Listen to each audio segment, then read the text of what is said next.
I bought Chatham in 2019, having been a private equity debt capital guy for the last sort of 20, 25 years. Fundamentally driven by just how badly this industry is operating in the volume building sector. And encountering people like Paul who operate in exclusion, not through choice, obviously, but operate in exclusion because they're passionate, they're driven, they want to make a difference, etc. And I've been going to keynotes around the world around ESG matters and prior to ESG, CSR activity, corporate social responsibility, which was all greenwashing and really a load of hogwash at the end of the day. But every now and then I'd encounter people like Paul, and it used to get me incredibly excited, but at the same time incredibly frustrated. And I'd sit there scratching my head. I'm surrounded by all these people in private equity, venture capital, banking, etc. Lots of money, lots of chutzpah, lots of bullshit, and no one really ever doing anything that was pro-actionary, that was interesting or fascinating, but that actually at the end of the day met environmental best practice standards, sustainability best practice standards, or social in particular. So thank you for that sort of subtle segue about volume builders having to make a difference, because that's really the problem that we've got in this industry. And we've entered as a small Victorian-based volume builder, the Ballarat market, on purpose. We entered this market on purpose about 2 odd years ago, not because there was a diaspora of people leaving Melbourne during the pandemic to move into regional centres, but mainly because we looked as a company, which was already 8-9 years old when I acquired it. We looked at Greater Victoria. We looked at the climatic conditions. We looked at what was going on in this market and what builders have to deal with. So amusingly, we picked what we thought was the hardest market to enter from a climatic perspective. And that certainly tested our mettle, that's for sure. So what I'm going to talk about today, and again, Paul, I'm a bit of a nerd when it comes to the detail, so I've got to thank you again because I took all that information in. Instead of talking about that sort of detail, because Paul covered that exceptionally well in my knowledge and experience, I want to talk to you about what's actually wrong with residential construction, not only in Victoria, but in this country. Because while you hear a lot about what's going on in the media, you hear a lot about what's coming through government, federal, state and local, very few people actually truly understand the problem that's occurring. So I'm going to speak from experience and show you a bit of the journey of how we got through as a company to where we are today with the GBCA Green Star certified display home that we have here in Ballarat. Where I started originally and then where we started as a group is, what's a client's journey like in this exercise? What is it like to be a client, particularly of a volume building company? But I'd heard and had experience generally where, in higher spec outcomes, most people would tear their hair out when they work with an architect and then a builder on a project, particularly within Melbourne. That always had me extremely curious about, well, what's wrong? Where's the gap? Where's the break in this exercise? Architects are meant to be the expert. The builder is meant to execute the outcome. So why is this relationship not working? Why are there massive budget overruns? Why are there massive time overruns, etc., and all these matters? But on top of that, why don't we achieve better sustainability outcomes on the majority of these houses that are built? Now, most of the time, particularly with architect-led projects, they're very expensive. Architects charge good fees, and as they should. And the problem is the builder then takes this stuff on and off it disappears down this bizarre path, and a lot of what's been designed can't be built, etc. Interestingly, when we picked up that research and had a look at what was going on in the volume building space, it's exactly the same, it's just in reverse. So what happens is you end up as a volume builder with a set of master plans, a bunch of facades, and everything is about cookie cutter. It's all about working to a factorised outcome where we want to move through the project as quickly as we possibly can. We want to reduce costs as much as we can. Our lovely client gets really, really excited at the start. They get into the middle of the project, they pretty much hate our guts. They get to the end of the project and they're just thankful that they've got a house. It's pretty sad conduct.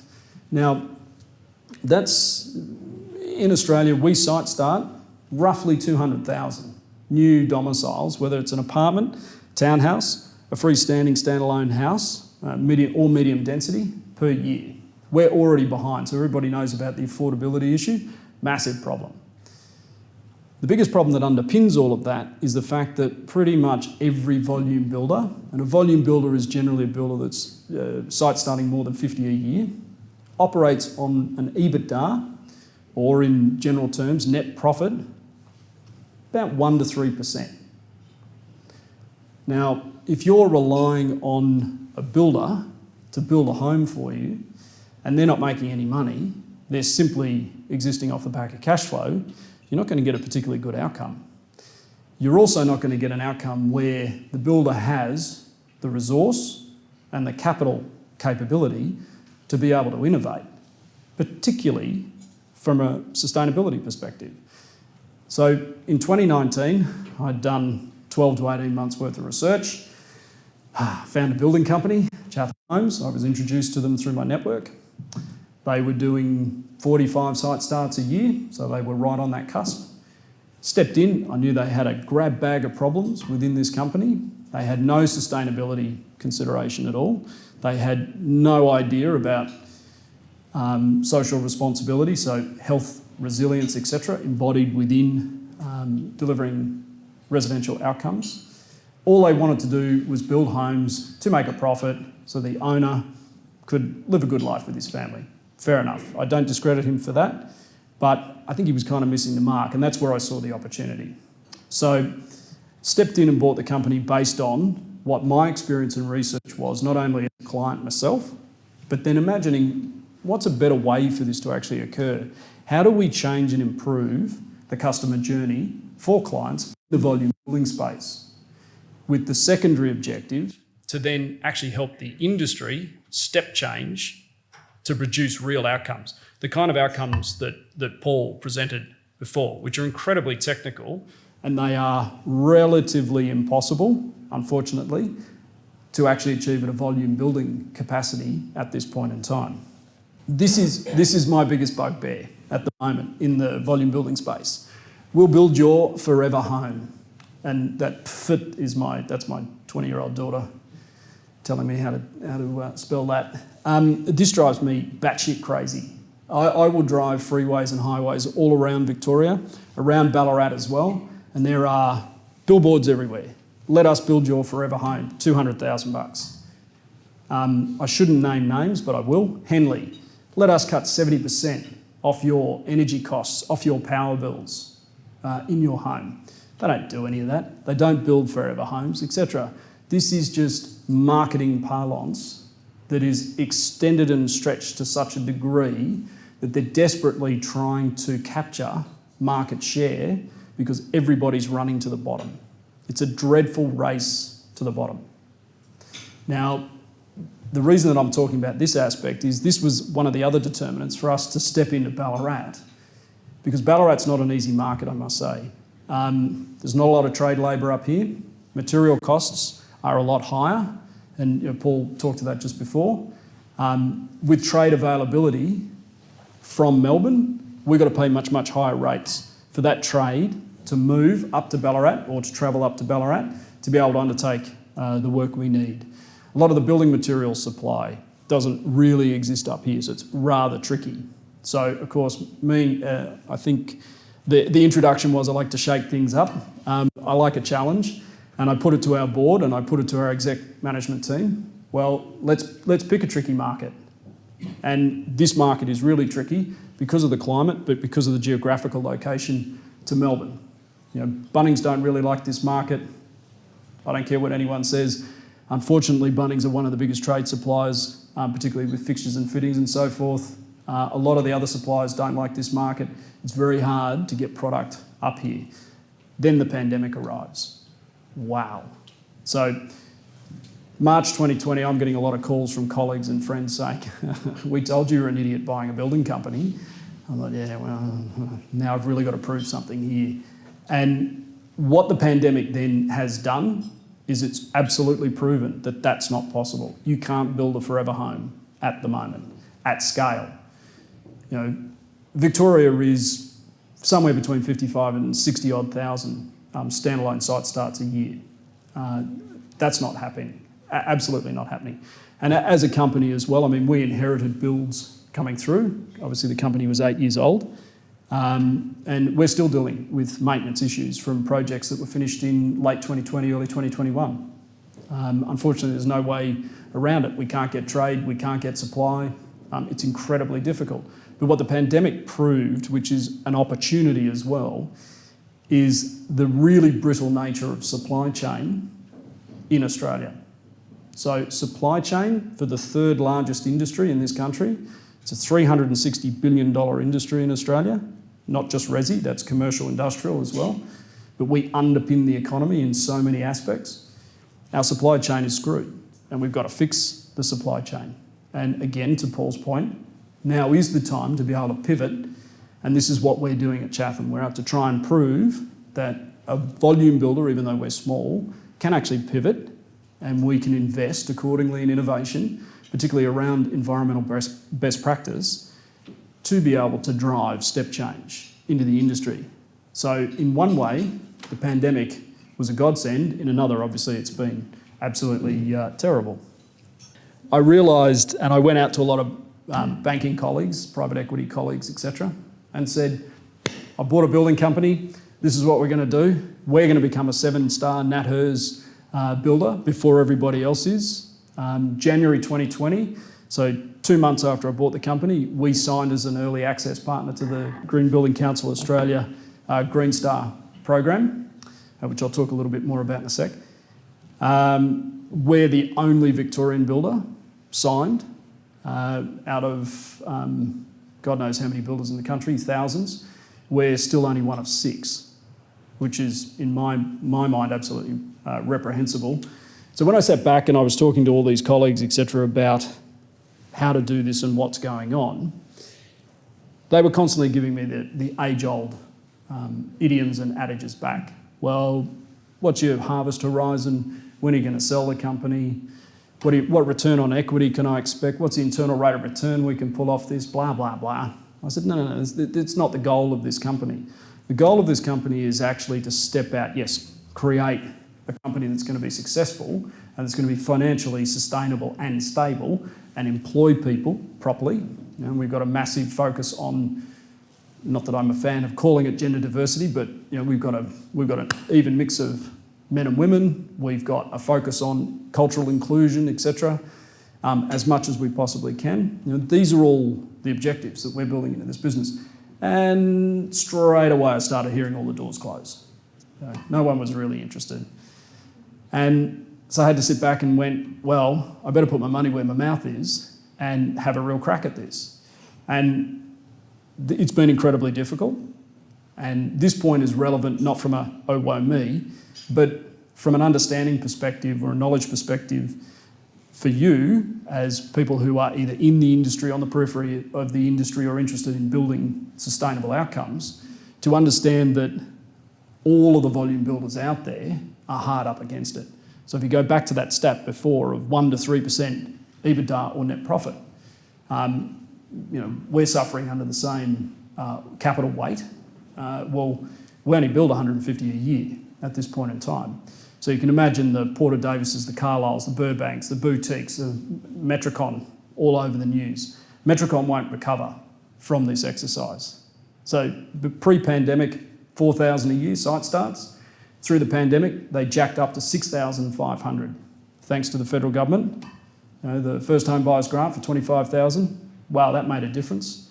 That actually affected our industry more negatively than positively. It was not a smart outcome. Very, very unfortunate outcome. So the problem that we've got now is people have got to start putting their money where their mouth is. The downside of this is that the consumer can't afford to. If you want to go to passive, $6,500 a square metre. straight away. For the industry to pivot to 7-star over a 6-star outcome, and this is the volume-based industry, and we've done all this modelling internally, you're talking at this point in time, after the last 2 years, 60 to 80,000 on top of the material increase already that's occurred. So it's a very, very difficult runway to follow. So if you're talking about a standard $400,000 home at the moment, you've immediately got to add 60 to 80,000 bucks on top of that. And that's 400 repriced from only 18 months ago, where it was around 325. 3-bedroom, single story, 2-bathroom, 2-car garage, etc. 6-star. So we've got a hell of a lot of problems that we've got to try and deal with. And of course, the banks are front and central in all of this, because I'm assuming everyone's familiar with the concept of an LVR, loan to value ratio. Well, all the banks sit there and go, well, I don't know, property market's turning, so we're going to value things down. The banks shade everything. They'll shade anywhere up to 20% off a Babel or panel approved valuer's valuation on a property. They'll shave that down. You come in, you want to buy a block of land on a greenfield site, you then want to build. You've really got to walk in with 35% minimum equity these days. So it's incredibly tricky. So of course then we've got a flailing market occurring, so we're dropping, even though there's increasing demand because we've got a massive shortage. So tricky, really, really tricky metrics out there at the moment. So of course, we've been having some really interesting conversations with some major volume builders out there, predominantly the top 10 volume builders. One of the things that we did within the business was bring in a whole bunch of people who aren't from the industry. I have our head of behavioural science, who's a scientist here tonight, and our head of ESG. Neither of them come from the residential construction or building sector. Our CFO doesn't come from the sector. Our head of business doesn't come from the sector. Range of different people, thought leaders, etc. Our site crew do, our draftees do, our estimators do, etc. But we've had to approach this from an entirely different angle to try and retrofit how the hell we can still produce homes at an accessible contract price or contract value that meet future coming 7-star NatHERS outcomes, and for us, Green Star certification. So very, very tricky. Now, of course, when you walk this out and you have a chat to all these other major volume builders who are responsible for 65% of all the outcomes in Australia in residential housing, but hang on, it ain't broke. Yeah, it is. I get that you guys have been operating for the last 25, 30 years on these EBITDA figures. So you just survive from cheap capital on one side because the banks love to get into bed with the big fellas. But of course, that only works on cash flow cycles where you don't have sudden site extenuation like we've had now in the last 18 months. So that standard home again, 240 square metre home, single story, 3-bedroom, 2-bathroom, 2-car garage, used to be able to be done to an OP in 5 months. To handover, 5 months. Now, generally 8.5, 9, sometimes 10 months. The other thing that people don't understand is the volume building sector. A poor old builder under a 5-stage claim contract doesn't see any profit on a job until the 3rd claim. Like literally no profit. So the builder is carrying all of that responsibility under the builder's warranty insurance, plus the contract impost and the liability of contract performance to about 65-75% of the way through our project. So when you go out and you look at the top 20 builders in the Australian market and you try to understand how these guys are going to turn, how they're going to pivot, they're not. And that's what they're saying.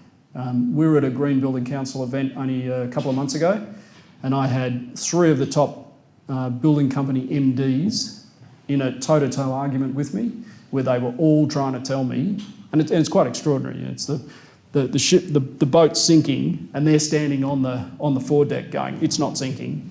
And it's like, fellas, it is. And then they tried to tell me that, okay, this environmental thing, it's got to be a fad. Surely it's a fad. It'll pass. How the fuck, excuse me, but how the fuck is it going to pass? I mean, it's pretty extraordinary when you look at it. And I mean, I'm not a card carrying crazy greenie on the from the external perspective, but even I was shocked. I was standing there looking at these guys thinking, how the hell can you say that? Like, this is just absurd.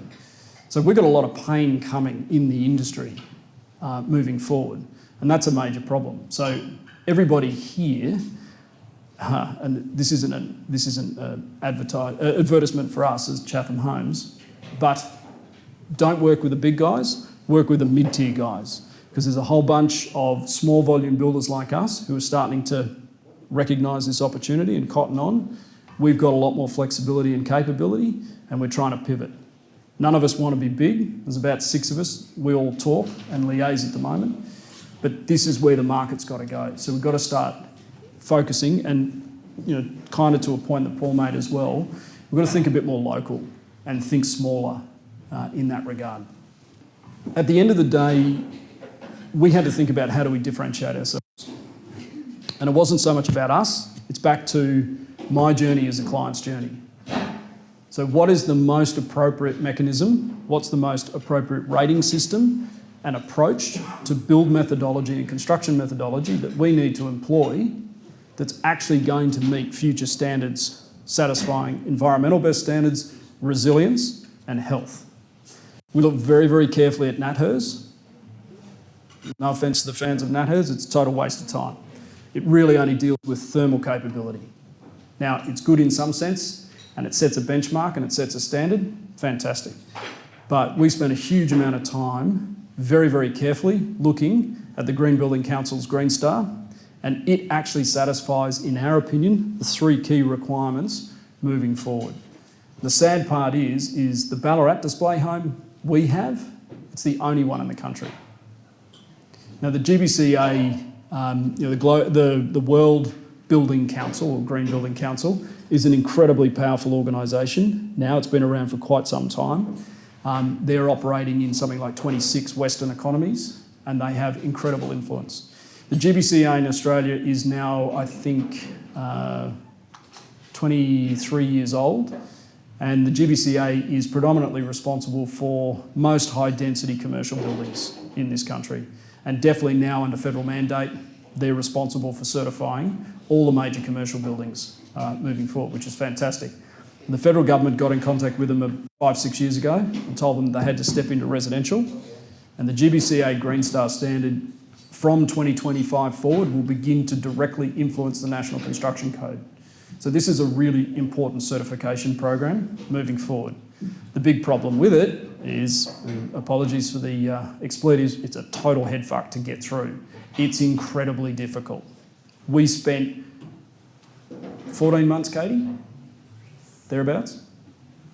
14 months, and I won't even name the figure in capital investment that we had to go through just to get our property as a... so that's our Ballarat display home. Now, that's an 8.2 NatHERS constructed home. It's triple glazed UPVC. It has HEPA filter air filtration. It has full MVAC. We sealed, framed a slab, waffle slab, sealed the slab. The amount of exercise and the amount of attention that we paid to this particular property was a little unsettling as an MD. But at the end of the day, this property now has sold, and we managed to get the contract vote. It's quite a large property, it's 32 squares. We managed to get that property to a price point now in the current market where it's $685,000 for contract. So we can build that exactly for $685,000 with a Green Star certification, off-grid, no gas. And when I say off-grid, 95% off-grid, because we've gone 5 on the roof, actually no, it's the other way around, 7.5 on the roof, 5 on the battery, using Sonnen battery technology, etc. So we've got a fairly sustainable house outcome where it operates under its own footprint. But again, the reason that this is not being seen out in the industry at this point in time is because the government, and I'm involved with government negotiations and discussions around this, the government, sure, they've come out and said 7-star NatHERS, but as Paul said, I would estimate in Victoria in the last 20 years, 40% of all stock built in that period doesn't meet even 6-star. It's not even close. And we were arguing about this at a meeting internally just this morning. There's a lot of shifting of paperwork. Whoops, we forgot to get recertified on that one after we'd done variations over there. This hasn't happened, that hasn't happened, etc. So there's a lot of issues that occur in this industry at the moment where it actually needs higher education of the consumer base, of understanding what the certification programs are and understanding what their rights and obligations are under fixed contract outcomes. So HIA and MBA, and both those member organisations, they're pretty useless as well. They don't really care. They haven't worked out how to get their heads around this sort of stuff. Even NatHERS, they don't understand how to do it. So the point at the end of the day for us, because I think I've hit my 15 minutes, is it's up to the industry. People like Paul, like Joseph, etc., fantastic. Innovators, people who are driving step change, it's critically important. But the one thing that I keep saying to industry and consumer and peripheral industry alike is it's the industry that's got to change. Because the government's asleep at the wheel. Federal, state and local governments, not this local government, I'll particularly say that, because we do have a good relationship with Ballarat City Council, are struggling to understand how to do all of this. The federal government don't want to stick their necks out, and the state governments are really struggling with planning. So what it's actually going to require is everybody in this room beginning to talk about this more and more and helping the construction industry in particular, through keeping them honest, to step change and start to drive it really quickly. Thank you.